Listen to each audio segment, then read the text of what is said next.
High everyone, welcome back to my channel, welcome back to Sohini's blog. আজকের ব্লগে আমি just এক মাসের 35K যখন হয়েছিল, এক মাস আগে, তখন বলেছিলাম যে তোমরা কিছু কোয়েশ্চেন করো, তোমরা যাবতীয় যা যা প্রশ্ন করা সেগুলো করেছিলে আমার পোস্টে, কমিউনিটি পোস্টে। তো এবার সেখান থেকে আমি তোমাদের যা যা প্রশ্ন আছে সেগুলোর উত্তর দিতে দুজনে মিলে বসেছি।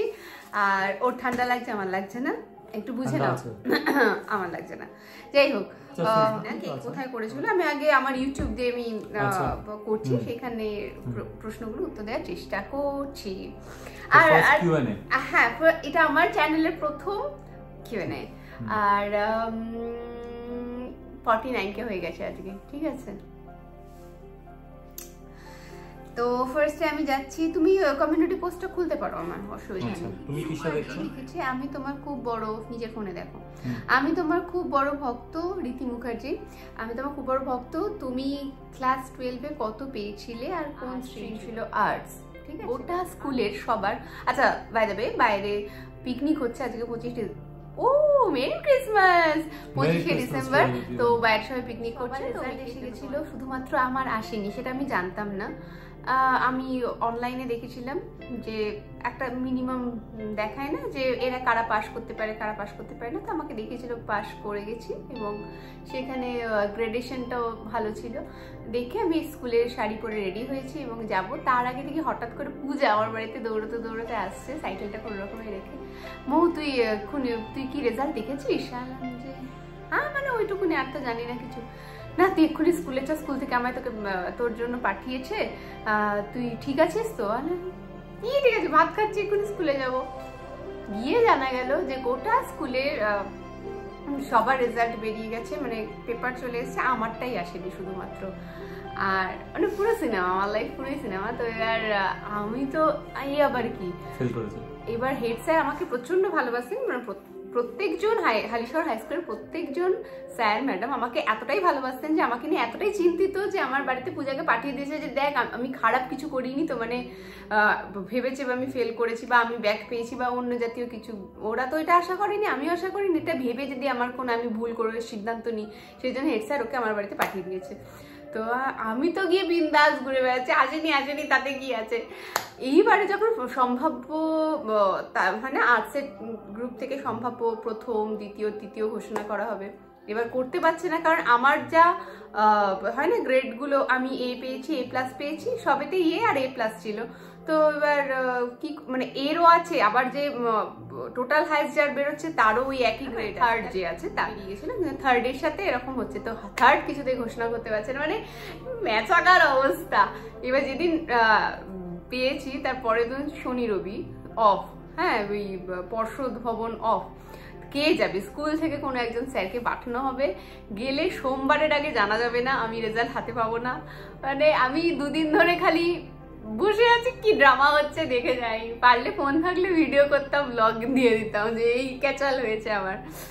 আমি টেনশন কোনো কালে নিইনি, কারণ আমার লাইফে ড্রামা আছে, প্রচুর ড্রামা আছে, কিন্তু আমি টেনশন নিচ্ছি কি হবে ওটা কোনো। আমার টেনশন বাকিরা নিয়ে নেয়, সলভ করে দেয়। স্কুল থেকে কৌশিক স্যার গেছিলেন আমার রেজাল্ট আনতে, তারপর রেজাল্ট হাতে পাই, তোমাদের তো নাম্বার বলি, বুঝলে। মানে আরো অনেক অনেক গল্প আছে। তোমরা তো আমার কিছুটা অংশ দেখছো জীবনের 1-2 বছর, কিন্তু বাকি 30, মানে 28 বছর 29 বছর তোমরা জানোই না যে কি ঠিক ঘটনা। এ তো পাশে বসে আছে 6 বছর, কিছুই জানে না আমার বাকি জীবনের, অনেক কিছু জানো বাকি। হ্যাঁ, শুনি একটা গল্প আছে এখন। আজকে বলতে, দিদি তোমার লাভ ম্যারেজ না অ্যারেঞ্জ ম্যারেজ বলো? আমার লাভ ম্যারেজ। তাই? না, অ্যাকচুয়ালি সব ম্যারেজই ক্ষতি। আর দাদার বলতে, কার রাগ বেশি আর আগে কে রাগ আগে ভাঙায়? সমাদৃতা। আমার প্রত্যেকটি জিনিস বেশি, আমার রাগ, অভিমান, দুঃখ, আনন্দ, মজা, প্রতিবাদ, জোরে কথা বলা, এভরিথিং বেশি, মানে আমার ইমোশনগুলো একটু বেশি কাজ করে। এবার কি হয়, কারোর জন্য বেশি, কারোর জন্য কম, এটা তো বিয়ে হয়। আমি আমার মা আর আমার স্বামীর জন্য যে ইমোশন ক্যারি করি সেটা সকলের জন্য করি না, সেই জন্য তাদের জন্য যে ভালোবাসাটা আমার সব থেকে বেশি আছে, তাদের উপরে সব থেকে বেশি আমার রাগটাও হয়। আমি হয়তো সহজে বোঝাতে পারলাম, আর আমি ওর ব্যাপারটা আমি জানি না, ওরটা বলবে। না তারপরে পরেরটা কি বলেছে, কে রাগ ভাঙায়? রাগ ভাঙায় আমি জানি না, আমার রাগ ভাঙানোর ক্রাইটেরিয়া আলাদা, সেগুলো আজ পর্যন্ত করে উঠতে পারিনি। ওটা ও নিজে নিজেই হয়ে যায়, নিজে নিজে হয়। আমার রাগ ভাঙানোর ওটা কোনো প্রসেস নেই, মানে ও প্রসেস আছে, নো নো নো প্রসেস আছে, তুমি এখন অবধি সেটা করোইনি, তো আমি যার জন্য জাস্ট ওই লেভেলে।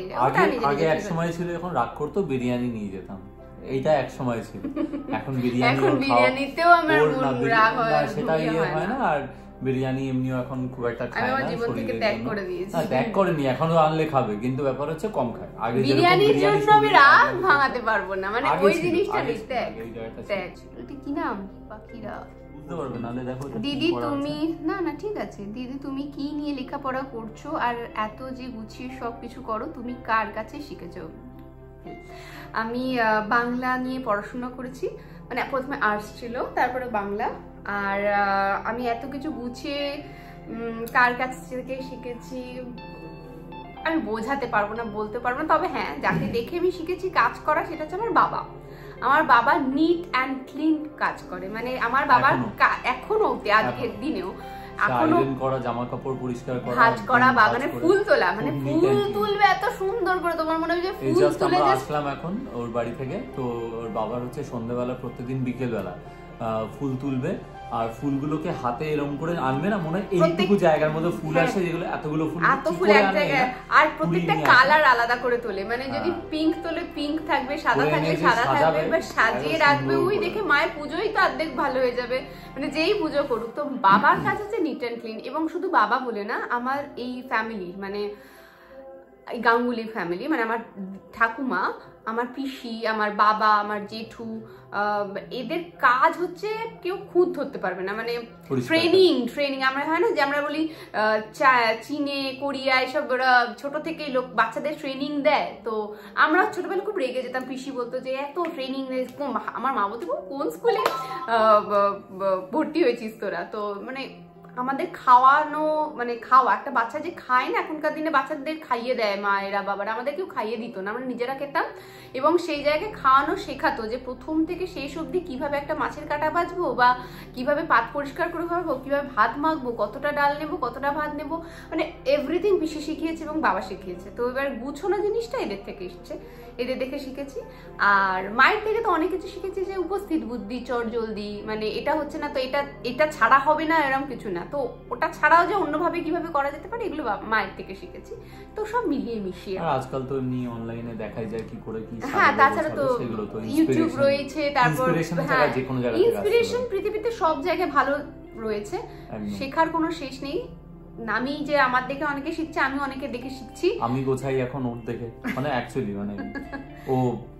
আর সবচেয়ে বড় কথা, আমার এক বান্ধবী অঙ্কনা, ও আমার খুবই ভালো বন্ধু। আমার যখন বিয়ে হয়নি তার আগে ওর বিয়ে হয়, এবং বিয়েরও আগে যখন আমি, মানে আমরা আরো ভালো বন্ধু ছিলাম ব্যাচেলার অবস্থায়, তখন ওকে দেখে দেখতাম যে কি করে ও গোছায়, ও খুব সুন্দর আঁকে, ও খুব সুন্দর অর্গানাইজ। তো ওকে দেখে দেখে আমি ওকে বলতাম যে না, তোরা আমার মানে ড্রিম কাপল ওয়ান আনাক, যে ওদের দেখে দেখে আমি শিখেছি যে ফ্ল্যাটে যায়, সেই ফ্ল্যাটটাকে এমন করে সাজায়, ঘর বানিয়ে দেয়, মানে সিরিয়াসলি ওকে দেখে আমি শিখারি। তোমার এজ কত দিদি? আমার এজ এই এখন 30, ফেব্রুয়ারি মাসে 31 হবে। দেখো আমার কোনো অসুবিধা নেই এজ বলতে, এটা একটু প্রশ্ন হলো। তোমার বয়স কত? লিখেছে দিদি আমার ইউটিউব চ্যানেলে এটা প্লিজ বলে দিলাম। তুমি পার মান্থ সেভিংস কত করো, কোন কোন স্কিম পারলে বলো, এটা তোমার দাদা বলুক। হ্যাঁ, ও পার মান্থ সেভিংস বলতে ওর এরকম আলাদা করে স্কিম একটাই আছে, মিউচুয়াল ফান্ডে এখন খুব মিনিমাম একটা মিউচুয়াল ফান্ডে এখনো রাখে, সেটা এখন আপাতত ওই একখানা খোলা আছে মিউচুয়াল ফান্ড, আমার একটা খোলা, ওর একটা খোলা। আর এছাড়া ওর অ্যাকাউন্টে যেরকম টাকা আসতে থাকে ও রাখতে থাকে, অ্যাকাউন্টে জমা হয়, ব্যাস, এর বাইরে কিছু না। এর বাইরে বলতে দেখো, তোমার আমার কাছে জানতে চাও যে আমি এত কিনছি আবার এত জমাচ্ছি কি করে, তো আমার একটা, আমি জমাই ওরম ভাবে কিছু না, যা আসে আমি খরচ করি। তবে আমার মাথায় থাকে যদি আমার একটা কোনো গোল হয়ে গেল না যে এত রইলো, এর নিচে আমি নামবই না। আবার যতক্ষণ না আমার গোল থাকে যে এটার থেকে আরো 50 পাগলা হয়ে যায়, জাস্ট ওই থ্রেশহোল্ডটা যেই কমে আসে, মানে থ্রেশহোল্ডের নিচে এসে গেলে তখনই আমি জানি আছে, কিন্তু আমি প্যানিক করা শুরু করে দিই যে নেই। তো তখন যদি আমাকে বলো যে মানে খুব খুব আনন্দ মজা করে লাক্সারি ভাবে পার্টি করে এখানে ওখানে গিয়ে খরচা করতে আছে কিন্তু টাকা, তাও বলবো নেই। মানে এটা আমি আমার মাইন্ডকে বলে দিই যে এই লাখের নিচে আমি যদি নামি তাহলে আমার চলবে না, তো ওইটা আমাকে রেখে তারপর বাকি খরচ 50 মতন রইলো। আবার এখন যেটা হয়ে আছে সেটা থেকে বাকি 50 খরচ, মানে এটা লাখের উপর ডিপেন্ড করছে কত লাখ রইলো আর কত লাখ আমি জমাতে পারছি। তো ওইভাবে আমি নামিই না, কিছুতেই নামি না, আমাকে দিয়ে কেউ নামাতেই পারবে না। অ্যাকচুয়ালি খরচা হয়েছিল বিয়ের পর পর এসে এখানে ঘর গোছানোতে প্রচুর, মানে প্রচুর এই কিনছে ওই কিনছে দরকারি জিনিস যত কিছু। এখন যেমন অনেকটা স্টেবল, মানে এখন স্টেবল এখন এবার ওরা কি হয় মাঝে মাঝে আর আমার চিন্তা, হ্যাঁ সেই সেগমেন্টে কেনা বন্ধ হয়ে যায়, হঠাৎ অন্য কিছু শুরু হয়ে যায়, মানে ঘর গোছানো বন্ধ হলো না, আর আমার ঘর গোছানো জিনিস নেই কেনা, সব হয়ে গেছে, আর কিচ্ছু নেই। দেখো এবার তাহলে টাকা জমা, হ্যাঁ আর কিচ্ছু নেই, দেখা যায় আর কোনো খরচা নেই। উমা ঘর গোছানোর জিনিস কিনছে না, সোনা কেনা শুরু হয়ে গেল। কেন করেছি আমি আমি আমি আমি আমি এটা পোস্টও করব যে আমার ভিশন বোর্ডে কি কি ছিল সেগুলো এই বছর আমি করতে পেরেছি। সেটা বলছি না, সেটা হচ্ছে ঠিকই, ওর দরকারি জিনিস বা যেগুলো ভিশনে আছে, যেগুলো টার্গেট আছে ওইগুলোই করে, কিন্তু সেই জিনিসটা আবার চলে ওইটা না, আর সোনা কিনবো না, সোনা কেনা হয়ে গেছে। এখন আমি দেখো আমার একটা সোনা, আমি এখন আর সোনার পিরিয়ড নেই, সোনার পিরিয়ড শেষ হয়ে গেছে, এখন আর যেটুকু ছিল কিনে রেখে পরে আবার পরে। তুমি শুধু একবার আমার নামটা নিও ব্যাস, আর কিছু চাই না। তোমার এত সুন্দর মিষ্টি গলা, আমার একটা নাম নিও, আমার নাম পিহু। পিহু তোমার নামটা খুশকা চৌধুরী। দিদু দাদা ভাই কি করে, মানে প্রফেশন কি দাদা ভাই তুমি বলো? হ্যাঁ আমার প্রফেশন হচ্ছে আমি ওয়েব অ্যান্ড গ্রাফিক ডিজাইনার, তো ওয়েবসাইটস গ্রাফিক্স এর কাজ বাজ আমার, এটাই হচ্ছে আমার প্রফেশন। এছাড়া আগে টিউশন পড়াতাম, এখনো পড়াই, উইকেন্ডস আমার ছুটি থাকে বলে উইকেন্ডে আমি 11-12 এর কেমিস্ট্রি পড়াই সিবিএসই। আচ্ছা, তারপর হচ্ছে ঋষিতা দিদি I love you, daily blog কবে আসবে? পরে আসবে। মিতালি প্যাথি বলছে তোমার বাড়ির এবারে পুজোর মা লক্ষ্মী কে কোথা থেকে নিয়েছো? আমি রাহুল মাঝি। রহমান বলছে তোমার এডুকেশন কোয়ালিফিকেশন কি? আমি বাংলাতে এমএ করেছি, মানে এমএ পরীক্ষার যে নেটের, এখানেও একটা গল্প আছে। এমএ পরীক্ষা ফাইনাল পরীক্ষার দিন যেদিনকে এক্সাম, সেদিনকে দুটো পেপার দেয়া হয়ে গেছে আর দুটো পেপার বাকি রয়েছে। আমার ব্যোমকেশের শুটিং পড়ে যায়, শৈল পর্ব রহস্য, আর ওই দিনকেই আমার এক্সাম আর ওই দিনকেই শুটিং। আমি শুটিং ফ্লোরে বসে আছি, আমি এক্সাম দিতে যাইনি। আমার বাবা চেঁচাচ্ছে, মানে তুই কি করলি, এটা তুই কি করলি? আমি বসে আছি, যার জন্য আমার কাছে কোনো এমএ এর সার্টিফিকেট নেই। আমি এমএতে ভর্তি হয়েছিলাম কিন্তু আমার কমপ্লিট করতে পারিনি এমএটা। ব্যাস এই হচ্ছে আমার পুরো। তার আগে বিএ করা আছে, হ্যাঁ বাংলায়। আচ্ছা হয়ে গেল। তোমার কলেজ নেম কি? আমার কাঁচরাপাড়া কলেজ, আর তারপর হচ্ছে রবীন্দ্রভারতী। তোমার নাম জার্নি শেয়ার করো। ইউটিউব জার্নি বলতে কি বলতো, আমি আলাদা করে ইউটিউবের জন্য কিচ্ছু করি না। লোকে অনেক কিছু করে, অনেক প্যাশনেট থাকে একটা ইউটিউব চ্যানেল নিয়ে।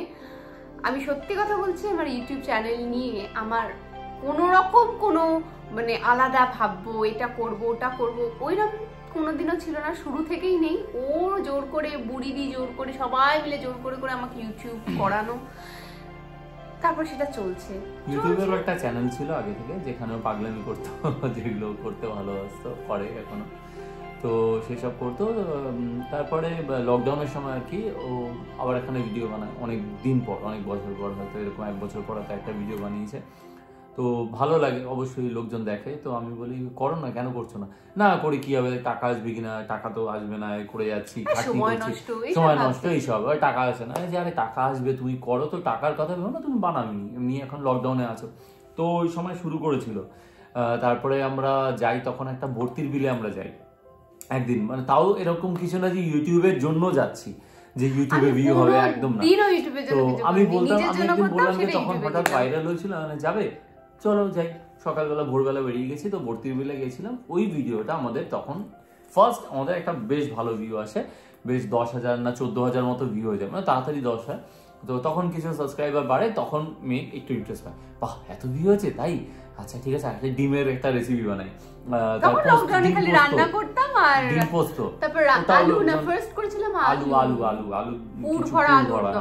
তারপরে একটা ডিম পোস্ত করলো, তো দেখছে, তারপরে ওর মাকে নিয়ে একটা খুব সুন্দর একটা ডকুমেন্টারি করেছিল, সিনেমা। তো যারা এখনো দেখোনি, আমি জানি না, অনেকে হয়তো জানে না, আমি কদিন আগে দেখছিলাম, ওকে বলছিলাম জিনিসটা না তুমি সত্যি খুব ভালো বানিয়েছো, আর ওটা বানিয়েছিল এই ফোনটায়, ঠিক আছে, এটা হচ্ছে রিয়েলমির একটা ফোন, রিয়েলমি 6। তো সেখানে বানিয়েছিল আর খুব সুন্দর, মানে একটা ওর মাকে নিয়ে ছোটবেলা মানে সকাল থেকে উঠে ঘুম থেকে উঠে মা কি করে কি না, এটা ছিল মহালয়ার কনসেপ্টে, দুর্গাপূজার মহালয়া। হ্যাঁ মানে ওই খুব সুন্দর স্টোরিটার নাম হচ্ছে মা, যেটা ও নিজে আর কি নিজেই স্টোরি লেখে আর ওটাই শুট করে, ও এডিট করে, ও ডিরেক্ট করে, মাকে করে বানায় একটা খুব ছোট্ট একটা ডকুমেন্টারি মতো একটা বানানো 10-15 মিনিটের। ওটাও ভালো হয়েছে। হ্যাঁ ভিউ হয়তো আমি বলছি না ভিউ বিশাল ভিউ হয়েছে, বিশাল ভাইরাল হয়েছে না, বাট ওটা খুব ভালো, মানে কাজটা আমি এখনো দেখলে আমি বলবো যে ভালো কাজ। মানে এখন যদিও হয়তো বানাতো এই জিনিসটা, ভালো ক্যামেরা পেতাম, ভালো লাইট পেতাম, এখন জিনিসটা আরো বেশি লোকে দেখতো আর পছন্দ করতো। তো যারা দেখোনি আমি বলে রাখছি, যারা দেখোনি আমি এখানে আই বাটন ইউজ মানে দিয়ে রাখবো। তো ডেফিনেটলি আমার মনে হয় ওটা একটা দেখলে তোমাদেরও ভালো লাগবে, রিলেট করতে পারবে, তোমাদের মারা কেমন করে মানে যা লাইফ লিড করে সকাল থেকে উঠে, ভালো লাগবে। দেখো আমি এটা রেকমেন্ড করছি। তারপরে একটা সময় পর ভালো রিচ আসে, ওর একটা টাকাও ফার্স্ট টাইম আসে, তোমরা দেখেছো। ব্যাস তারপরে সাডেনলি ওর তোমরা পছন্দ করেছো আমাদের বিয়ের সময় অনেক ভিডিও।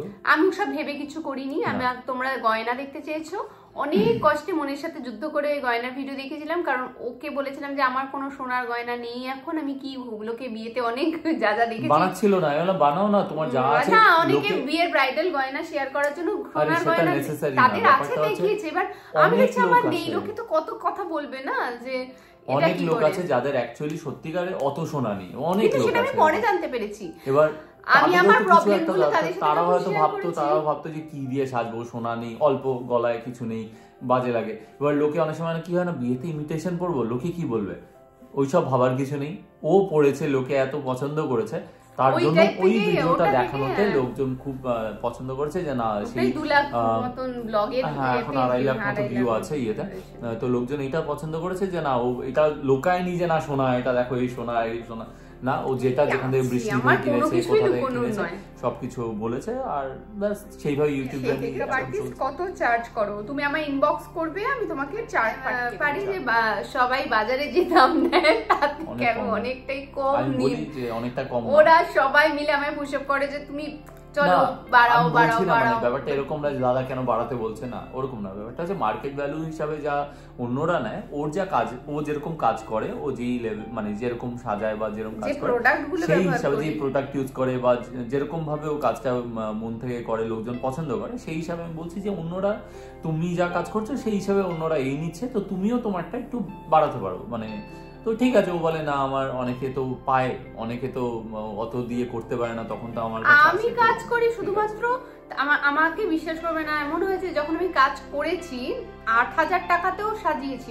মানে তাও লাস্ট বিয়ে পরও করেছি 8000 টাকাতেও ব্রাইডাল মেকআপ করেছি। তো আমি জড়িয়ে ধরেছি, ওই দিনকে হয়তো আমাকে ডবল খাটতে হয়েছে, 4টে ব্রাইড করেছি, তাহলে গেলে আমার একটা টাকা এসেছে। কিন্তু ওই বলছে দিদি তুমি আমাদের কাছে ভগবান, তুমি যদি ওই টাকায় আমায় না সাজিয়ে দাও আমি কোথায় যাবো, আমার কি মানে এমন আমি অনেকে আছে মানে তার বাবা মা নেই, সেটা মামা বাড়িতে মানুষ, সে নিজের টাকায় বিয়ে করছে, বা এরকম অনেকে আছে। আবার লাস্ট ইয়ারে এই ডিসেম্বরে আমি সেই গ্রামে গেছিলাম, তার কেউ নেই, সে নিজেই নিজের গয়না কিনেছে, মানে বলছে যে তোমায় দেখেছি কিনেছি, তোমার দেখে ইন্সপায়ার হয়েছে যে নিজের গয়না নিজেই কিনবো, যতটা পেরেছি কিনেছি, তোমার কাছেই তাই সাজবো, তোমার সাথে আমার মেন্টালিটি ম্যাচ করে বলে। তো এই ভাবনাগুলোর সাথে রিলেট করতে পারি যখন, তখন মনে হয় না দামটা বাড়ে। হ্যাঁ তবে হ্যাঁ এখন এই বছর একটু বাড়িয়ে দিয়েছি, কারণ যে প্রোডাক্ট আমি এখন ইউজ করছি সেটা আগে যেটা করতাম তার থেকে। সুমনা ভট্টাচার্য বলছে তুমি এখন অ্যাক্টিং করছো না কেন, ইন ফিউচার নিজেকে কোন পজিশনে দেখতে চাও বাই প্রফেশন, তুমি এখন তুমি একজন খুব ভালো মনের মানুষ এবং অনেস্ট। সুমনা আমি অ্যাক্টিং করছি না এই কারণে, কারণ একটা মানে হয় না যে মানুষ যেভাবে রোজগার করতে স্বচ্ছন্দ হয়ে যায়, তো আমি রোজগারটা করছি সেটাকে আমাকে খুব কষ্ট করে তৈরি করতে হচ্ছে, কারণ অ্যাক্টিং জগৎটাকে ছেড়ে আমি থিয়েটার করা এবং থিয়েটার করতে গিয়ে টাকা না পাওয়া, দিনের পর দিন যে পরিমাণ পরিশ্রম করেছি, খ্যাতি পেয়েছি, মানে সম্মান পেয়েছি, প্রত্যেকের কাছ থেকে ভালোবাসা পেয়েছি, অনেক কাজও শিখেছি, নিজেকে তৈরি করতে শিখেছি, তার পাশাপাশি যে আমার পারিশ্রমিক হিসেবে যেটা আমার প্রাপ্য, বা বলা ভালো আমাদের মতো থিয়েটার আর্টিস্ট যারা ফুল টাইম কাজ করতো তাদের প্রাপ্য, আমরা সেটা পেতাম না বলেই থিয়েটারে আমার অনেকটা সময় জীবনে নষ্ট হয়ে যায়। অনেকটা সময় নষ্ট হয়ে যায়। কিন্তু আমি হ্যাঁ থিয়েটারের থেকে আমি সত্যি বলা শিখেছি। তাই এই যে সত্যি কথাটা আজকে বলছি, যাদের হয়ে থিয়েটার করতাম বা যাদের যাদের সাথে যুক্ত ছিলাম, তারা যদি ভিডিওটা আজকে দেখে খারাপ যাতে মনে না করে, কারণ সত্যিটা শোনারও ক্ষমতা রাখা দরকার। আমি যেইভাবে সত্যি বলছি তারাও শুনবে, তাদের হয়তো খারাপও লাগতে পারে যে বাবা বলছে কেন যে টাকা দেয়নি। আমি দীর্ঘ সময় লিড অ্যাক্টিং করে গেছি যে দলগুলোর হয়ে, সেখানে গেলে পার ডে 100 টাকা 200 টাকা দিত, খুব কপাল ভালো থাকলে 300 টাকা। তাই আমি একটা 100 টাকার মূল্য জানি জীবনে যে কি হয়। তো মানে আমি যখন 300 টাকা চাইছি যে আজকে আমার পেমেন্টে দাও, তো তখন আমায় বলছে দিতে আসছে এবং দিয়ে বলছে নে বাবা তুই নে, তোর তো খুব দরকার। কার না দরকার তুই বল। মানে টাকা আমি কাজ করছি, যেখানে আমার মাও অন্য দলে থিয়েটার করছে, সেই দলে আমার মা সাইড ক্যারেক্টার করে বেশি টাকা রোজগার করছে আমার থেকে, আমি ভালো অভিনয় করছি এবং আমার অভিনয়ের জন্য প্রশংসা পাচ্ছে। আমি জানি অবশ্যই আমার জায়গায় XYZ যেই থাকবে তার জন্য প্রশংসাই পাবে, কারণ গল্প নাটক তৈরি সবকিছু মানে প্রোডাকশনটাই এত সুন্দর যে সে নাম করতে পারবে। তবু আমি আমার পরিশ্রমের কথাই বলবো, আমার কাজের কথাই বলবো। তো আমি আমার কাজের জন্য যে টাকাটা পাওয়ার দরকার মনে করছি সেটা পাচ্ছিলাম না, সেই জন্য খুবই মানে মানসিক অশান্তিতে ছিলাম যে 2019 সাল তখন আমি কি করছি, নিজের সাথে খুব খারাপ করছি। আমি বাংলাদেশ ট্যুরে গেছি অভিনয় করার জন্য, আমি শুয়ে কাঁদছি, শো হচ্ছে মানে স্টেজ চলছে, আমি ব্যাকরুমে এসে আমি ব্যাক স্টেজে এসে কাঁদছি, সবাই বলছে কাঁদছো কেন, আমি বোঝাতে পারছি না আমি কেন কাঁদছি। আমি খালি এই কারণের জন্য কাঁদছি যে আমি কেন আছি এখানে, মানে আমি জাস্ট টাকা পাচ্ছি না। আমি হয়তো সব পাচ্ছি বাট টাকা পাচ্ছি না, এটার জন্য তো আমি নই, নিজের সাথে নিজে ঠিক করছি না। বাড়ি ফিরে এলাম, খুব খারাপ লাগছিল, তারপরে বোটল পেন শুরু করলাম। তোমরা যারা জানো না তাদের জন্য বলছি, এমনি মন খারাপ লাগছিল, হঠাৎ করে একটা বিয়ারের বোতল আমার বন্ধুর বাড়ি থেকে নিয়ে এসেছিলাম, সেটাই আঁকতে শুরু করেছি, এঁকেছি, পোস্ট করেছি, ভালো লেগেছিল, লোকে অর্ডার করা শুরু করে দিয়েছে ফেসবুক। আমি জানতাম না অর্ডার আসবে, যে ক্যাপশনটা পাল্টে আমি আবার লিখলাম অর্ডার ফর DM, মানে এই ধরনের কিছু একটা, ইনবক্স ফর অর্ডার এরকম কিছু একটা লিখলাম। তারপর অর্ডার আসা শুরু করলো, সেই ও বোতল এনে দিত অনেক জায়গা থেকে, ওই মদের বোতলগুলো তো সব জায়গায় পাওয়া যায় না, আমার মা কিছু ভাঙা যারা এদিক ওদিক থেকে আসে তাদের থেকে করে ক্যানভাস আঁকা শুরু করলাম, ক্যানভাস, তারপর পোর্ট্রেট আঁকা শুরু করলাম। ওই করে করে যে টাকাটা হলো সেই টাকায় আমি বাড়িতে একটা ছোট্ট আয়না আর একটা স্টুডিও সেটআপ মতন করলাম, যেখানে আমি মেকআপ শেখাতে পারবো। আমি তখনও জানি না মেকআপ শেখাতে পারবো, কিন্তু বাট আমি এখান থেকে ভেবে রেখেছি আমি হবো মেকআপ আর্টিস্টই হব, মানে আমি এইভাবেই এদিকে এগোবো। কারণ এটা হয়তো অভিনয় করাটা আমার সহজাত প্রবৃত্তির মধ্যে পড়ে, যেটা আমি ছোটবেলা থেকে আমি খুব স্বাচ্ছন্দ্য এবং সাবলীল, যে আমি অভিনয় করতে পারি, আমি গান গাইতে পারি, আমি নাচতে পারি, এটা আমার ভেতর থেকে আসে। তবে মেকআপ আর্টিস্ট কেমন জন্মেই ভাবে মেকআপ আর্টিস্ট হবো না, আমাকে এটা অনেক প্ল্যান করে করে এক ধাপ করে নিজেকে তৈরি করতে হয়েছে, উঠতে হয়েছে। আমি কলকা আঁকতে পারতাম না, আমি মেকআপ করতে পারতাম না, মানে হয়তো নিজে সাজতে পারছি, অন্যকে সাজাবো যখন সেইটুকু নিয়ে আমার বোধ ছিল না যে কিভাবে সাজাবো, তবু আমি ভাবছি আমি মেকআপ আর্টিস্ট হবো। এই আত্মবিশ্বাসটা নিজের মধ্যে নিজেকে তৈরি করতে করতে করতে করতে আজ যেটা হয়েছে, তো সেই জন্য আমার আর অ্যাক্টিং এর কাছে ফিরে যাওয়াটা না, সুযোগ আসলে অবশ্যই করব, কেন আর করব না, কিন্তু অ্যাক্টিং কাজ করার জন্য যে সুযোগের জন্য যে খাটনিটা, পেছনের তলানিটার জন্য যে মানে একটা লড়াই চলে না, সেই লড়াইটা মুখ খুলে তো এখানে বলা যায় না। যারা ইন্ডাস্ট্রিতে আছে, থাকে এবং থাকছে, থেকে গেছে, তারা জানে যে কি হয় ব্যাপারটা, সমীকরণ। তো সেই জন্য ওই লড়াইটা আমি আর লড়তে পারবো না, কারণ বয়স পেরিয়ে গেছে, মানসিক জোরও এদিক ওদিক হয়ে গেছে। তো সেই জন্য ওইটা হবে না বলে করতে হলে ওকে তোমায় কলকাতা থেকে কাজ করতে হবে, কারণ কি এখান থেকে আমি কলকাতায় থাকা, আগে এক সময় করেছো, কলকাতায় থাকা নিয়ে আমার কোনো অসুবিধা। আমার এখন যদি মেকআপের জন্য আমার কলকাতায় থাকতে হয়, বা আমার ভবিষ্যতে আমি নিজেকে কোথায় দেখতে চাই সেটা, তখন আমার কোনো অসুবিধা। কিন্তু আমার অভিনয় করতে গিয়ে কোনো শিডিউল থাকে না, মানে ডেইলি শোতে তো কোনো শিডিউলই নেই, তার মধ্যে কাজের কোনো মানে স্থিরতা নেই, আজকে কাজ আছে কাল নেই। কিন্তু আমি যেটা এখন তৈরি করেছি সেটা কিন্তু আমার থাকবে, আমি জানি এটাকে আরো বাড়াতে পারবো, ওখানে আমি বাড়াতে পারবো না। আজকে বড় বড় আর্টিস্টদের দেখবে, স্টারেদের দেখবে, প্রত্যেকে এক একজন বড় বিজনেসম্যান। তার কিন্তু সিনেমা করে, শাহরুখ কিন্তু সিনেমা করে রোজগার করে না, ও যা রোজগার করে ও সমস্ত ব্যবসায় রোজগার করে। সিনেমার জন্য ওর বলা কথায় যে ও কোনো টাকা নেয় না, নিতেই নাই পারে, কারণ ও যা বাইরের রোজগার সেটা তো ওর চলে যায়। হ্যাঁ, নিজেকে আমি একজন বড় না হলেও সফল ব্যবসায়ী হিসেবে দেখতে চাই, কারণ যে স্বপ্নগুলো আমার আছে, আমার ছোটবেলা থেকে স্বপ্ন যে আমার একটা নিজস্ব কোনো লেভেল থাকবে যেখানে আমি আমার ডিজাইনার সবকিছু রাখতে পারবো, যেহেতু আমার আঁকতে, ড্রেস বানাতে এবং আমি জানি ওটা পারবো, ওটা আমি করবো এবং তোমাদের সাথে শেয়ারও করেছি। শুধুমাত্র আন্দোলনে ছিলাম বলে আমি আগস্ট মাসে করতে পারিনি, আগস্ট মাসে আমি শুরু করে দিতাম।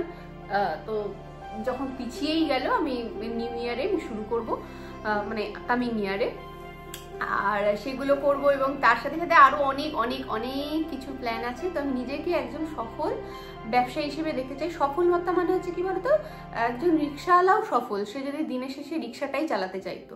তো আমি যেটা করতে চাই সেটাই যদি করতে পারি তাহলেই আমার কাছে সফলতা। সফলতা মানে কিন্তু আমি খুব বড় কিছু হব সেটা না, আমার সফলতা আমার কাছে আমার মার্জিন অবধি পৌঁছানো, যেটুকুনি আমি যেতে চাই সেই টুকুনি অবধি যাতে যেতে পারি। সেইটুকুনি যেতে গিয়ে যদি আমি খুব বড় লোক হয়ে যাই সেটা আলাদা বিষয়, কিন্তু বড় লোক হওয়াটা আমার কাছে বড় বিষয় নয়। বোঝাতে ইউটিউব এটা তোমাদের দাদা বলতে পারবে, কারণ আমি এই দিকটা আমি কিছু জানি না, দেখি না, বুঝি না। মাঝে মাঝে আমার অ্যাকাউন্টে টাকা ঢোকে, ও জিজ্ঞেস করে ঢুকেছে কিনা, আমি বলি হ্যাঁ বা না, ডিপেন্ড করে। দেখো এখনো আমাদের চ্যানেলে অনেক ছোট, অনেকে অনেক বেশি বড় বড় সাবস্ক্রাইবার হয়ে যায়। তো আমাদের এখন 50K আমরা যাচ্ছি কাছাকাছি। এগুলো ডিপেন্ড করে, ওরকম ব্যাপার না। অনেকেই জানো না এই ব্যাপারটা, অনেকে হয় ইউটিউবে আছে মানে বিশাল টাকা ইউটিউব থেকে আসে না, ওরকম না। তোমার যেরকম ভিউ হচ্ছে, যখন যেই মাসে তোমার ভালো ভিউ হবে, অনেকগুলো ভিডিও রান করবে ভালো, তো সেই মাসে একটা ভালো 10-15 মাঝে একটা আসে। এটা আমাদের কথা বলছি, হ্যাঁ। অন্য ইউটিউবাররা অনেক বেশি ইনকাম করে, ইউটিউব থেকে সেটা আলাদা। 3 মাসে 10,000 আসে এবং সেই টাকাটা আমার না, ওটা ডিপেন্ড করে। যেরকম কোন মাসে হলো হয়তো এক মাসেই হয়তো 10-12 হাজার টাকা, কোন মাসে হয়তো কোন ঘটনা ঘটছে। মনে করো আমার ভাইয়ের বিয়ে হলো, সেজন্য এনগেজমেন্ট বাড়লো, লোকে দেখতে আসলো, বিয়ে বিয়ে বিয়ে বিয়ে বিয়ে, তো তার জন্য আমাকে নিয়ে খুব ঝামেলা হলো বা অন্য কিছু হলো। ওই আর কি ব্যাপারটা হচ্ছে, মানে ভাইরাল হওয়া জিনিসটা, মানে কিছু না, আমি কিন্তু ভাইরাল হওয়ার জন্য কিছু করছি না, লোকে ওগুলো দেখতে চায়। লোকে না ভাবে যে লাইফে কি হচ্ছে, আমরা তো যারা ইউটিউব করি বলো, তাদের লাইফটা লোকে দেখতে চায়, জানতে চায় বলেই না আমরা এখন অব্দি এই কাজটা করে যাচ্ছি, কারণ আমাদের লাইফ সম্বন্ধে তারা খুব মানে উৎসুক। এবার হতেই পারে অনেকেই অনুৎসুক, সে অনুৎসুকরাও কিন্তু উৎসুকের ভূমিকা পালন করে। ওই হয় না যে আমার ভালো লাগছে না তাও আমি দেখছি, একটা বাজে মন্তব্য করছি, এইটাও একটা হ্যাঁ, এটা একটা এনগেজমেন্ট, তো সেটার জন্য বেড়ে যায়। আছে কিছু এরকম লোক তো প্রচুর আছে। আচ্ছা, ইন্ডিয়ান ব্লগার গার্গী বলছে তোমার ব্লাউজ গুলো কোথা থেকে বানাও? এগুলো সব আমার নিজস্ব ডিজাইনে এবং যেটা বানানো সেটা হচ্ছে আমার নিজের লেভেলে। আমি এখন নাম বলবো না, আমার সবটা নতুন আসতে চলেছে। তোমরা যারা নতুন ডিজাইনার ব্লাউজ মানে ডেইলি ওয়্যার, অফিস ওয়্যার, মানে কোনো রকম, হ্যাঁ ওটা কোনো ব্রাইডাল ওয়ার্ক না, ব্রাইডাল ওয়ার্ক পরে আসবে যদি এটা এগোয়। তো সেই ধরনের আমি যে ধরনের ব্লাউজ পরি সেইগুলো যদি তোমরা পেতে চাও, নিতে চাও, পড়তে চাও, কিনতে চাও, তাহলে আমার স্টোর থেকে নিতে পারো, আমার থেকে। কনগ্রাচুলেশনস, ইউটিউব তাকে প্রফেশন হিসেবে নেবে কখন ভাবলে আর কেন ভাবলে? এখনো এটা আমার প্রফেশন না, এখন অবধি না, আর এটাকে নেব ভাবিও নি। আমার কাছে ভিডিও বানানোটা বড় কথা এবং সেটাকে কোথাও একটা গচ্ছিত রাখবো সেটাও একটা বড় কথা। ইউটিউব হচ্ছে আমার কাছে এমন একটা জায়গা, স্টোর, সিন্ধুক, যেখানে আমি আমার সমস্ত স্মৃতির ভিডিওগুলো স্টোর করে রাখতে পারবো এবং সেখান থেকে আমি পরবর্তীকালে দেখতে পাবো। এবং সেটার জন্য আমাকে ইউটিউব কিছু পারিশ্রমিক দেয়, যে কাজটা করার জন্য ইউটিউবেরও কিছু লাভ হচ্ছে এবং সেইটাই হচ্ছে আমার টাকা আসে, যেটুকুনি মূলত বললো আগে সেইটুকুনি। ইনস্টা থেকে যেটা হয়, ইনস্টাতে ও ভিডিও বানাতে ভালোবাসে, প্রথম কথা, ঠিক আছে, নিজের জন্য ভিডিও বানাতে ভালোবাসে, এডিট করতে ভালোবাসে, মানে কন্টেন্ট বানাতে ভালোবাসে। এবার ও বানাতো, তাই বলছি যখন তুমি বানাচ্ছ ইনস্টাগ্রামে দিচ্ছ, আগে টিকটক ছিল, টিকটকে বানাতে হচ্ছে, তুমি যখন বানাচ্ছ রিল করছো তো ইউটিউবেও দাও, তুমি ওখানেও যখন দিচ্ছ আলাদা করে করছো না, ওর জন্য করছো, এখানেও দাও। তো হ্যাঁ, এবার কি হচ্ছে, পারিশ্রমিক পাওয়ার পর থেকে মানে হয় না, ইচ্ছে শক্তি বেড়ে যায়, ইচ্ছে শক্তি বেড়ে যায়, সেই জন্য আরো ভিডিও বানাতে ইচ্ছা করে, আরো মনে হয় তোমাদের সাথে যোগাযোগ, কারণ তোমাদের কমেন্ট, শুধু ইনকাম বলবো না, তোমাদের যোগাযোগ, তোমাদের কমেন্ট, তোমাদের আমার বাড়ি আসা, আমাকে জড়িয়ে ধরা, রাস্তায় দেখলে আমাকে ভালোবাসা, এগুলো যে কি পরিমাণ আমাকে উদ্বুদ্ধ করে। আমি আগে মানে বিশ্বাস করতাম না, যদি এরকম আমি না ফিল করতাম বা দেখতাম আর কি নিজের চোখে।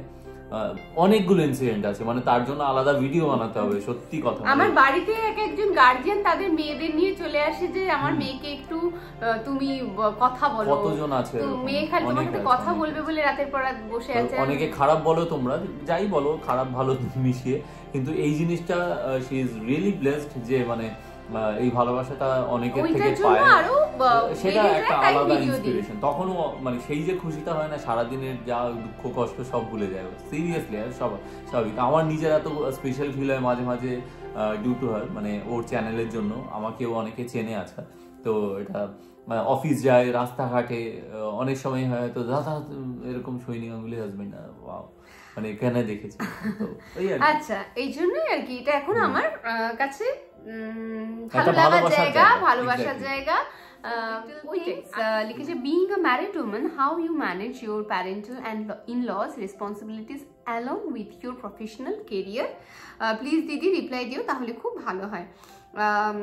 এটা মানে এটা হচ্ছে কি, আমি একজন বিবাহিত হিসেবে কি করে আমি আমার বাবা মা এবং শ্বশুর শাশুড়ির এই মানে দুটো পরিবারের সাথে কি করে সামলাচ্ছি, তোমার কাজের সাথে সাথে লাইফ। আমি সবাইকে এটা বলি, মানে আমার সাথে যাদের মুখোমুখি কথা হয় তাদের বলি যে জীবন হচ্ছে একটা ব্যালেন্সের খেলা, পুরোটাই ব্যালেন্সের খেলা। তুমি কিভাবে মানে কার দিকে কতটা ঝুঁকবে, থাকবে, কখন সেখানে থাকবে, কখন থাকবে না, এটা সম্পূর্ণ তোমাকেই স্থির করতে হবে। বা ফ্রাস্ট্রেশন, পাজলড, এগুলো তো হবই, কারণ আমাদের যা বয়স বা আমার যা বলা ভালো, আমার যা বয়স তাতে করে আমি তার থেকে বেশি রেসপন্সিবিলিটিস আমার ঘাড়ে আছে এখন। মানে হয়তো আমার বাবা মা শক্ত সামর্থ্য চলতে পারে, ফিরতে পারে, মানে তারা তাদেরটা করে নিতে পারে, তাদের জন্য চিন্তা নেই। তবে হ্যাঁ কি, এখন ভাই বাইরে থাকে, আমি এখানে থাকি, বাবা একা হয়ে গেছে, যেটা হয়ে থাকে আর কি। এটা একটা পিরিয়ড হয়, বাবা মায়ের পিরিয়ড হয়, বাবা বা মায়ের দুটোর মধ্যে বাবার বেশি যে ছেলে মেয়ে ছাড়া কিছু না, মানে কিছু সে ভাবতেই পারে না। ছেলে মেয়ে বড় হয়ে গেছে, বিয়ে হয়ে গেছে, কি খুশি সবাই একসাথে আসলে। যদি আমরা এক বাড়িতে থাকি, আমার বাবার থেকে খুশি আর কেউ হবে না, সবাইকে সে নিজের কাছে এনে রাখতে চায়। আমি ওকে ওদের বাড়ি নিয়ে যাই, আমরা যাই এই জন্য রাতের বেলা ওখানে ডিনার করে আসি, চোখে দেখা দেখতে পারি। গেলে ওর বাবা যে খুশি, যে মুখে যেটা থাকে সেটা সব দিয়ে দেয় তখন, মানে এটা নিয়ে যায়, এটা নিয়ে যায়, ওটা নিয়ে যায়। চারজন মানে আমাদের বাড়ির লোক আসলেই যেন মনে হয় বাড়িতে পিকনিক হচ্ছে এরকম। আমরা সবাই এই তো সবাই একসাথে বসে খাওয়া দাওয়া, এই জিনিসটা। এবার ওইটা একটা মানুষের বাবা এখন একটু মেন্টাল ইয়ের মধ্যে থাকে, মানে ওটা তাকে হ্যান্ডেল করা প্রথমত খুব বিরক্ত লাগতো, এরম কেন বলছে, এরম কেন করছে। তারপর দেখছি না, একে এরম ভাবে হ্যান্ডেল করতে হবে, একে এরম ভাবে কথা বলতে হবে, তাহলে ভুলে যাবে, তাহলে একে আমরা কিছুক্ষণের জন্য ভুলিয়ে রাখতে পারবো।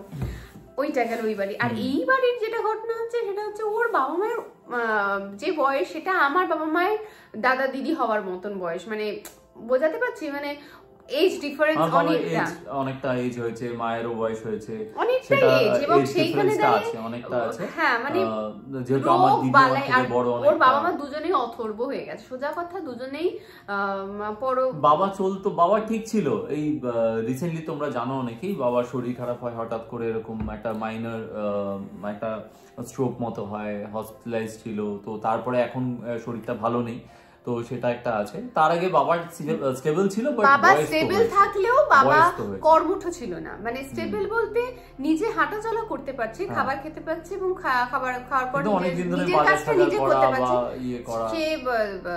সে মানে হয় না কর্মঠ একটা বাবা হিসেবে, যে হয় না যে তোরা তোদের লাইফটা কর, আমরা আছি তো আমাদের মতো হয়ে যাবে। বাট কিছু কাজ বাবারাও করে, কিছু কাজ মায়েরাও করে, কিছু কাজ আমরা করব, এইভাবে একটা পরিবার।